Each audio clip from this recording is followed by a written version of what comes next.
Gates open, they're up and racing. Nash draws for your lead. Fargo is running by the rail. Then moving up is Boss General, followed by Sir Ferdinand, Airway, and Doña Venancia. Heading towards the last 900, two runners are fighting it out for the lead. Fargo running by the rail. Nash is on the outside. Boss General, Doña Venancia closing in together with Airway and Sir Ferdinand now in behind them.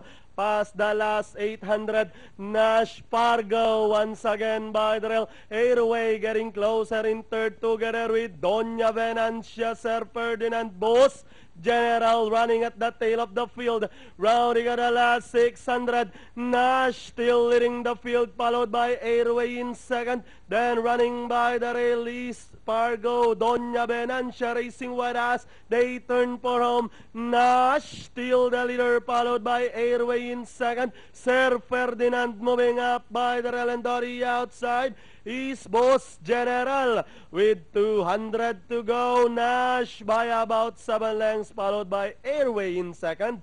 And leading the finish line, it's going to be Nash of Mayor Ben Harabalos, second Airway. Sir Ferdinand, Boss General, Fargo, and Doña Venancia comes in last.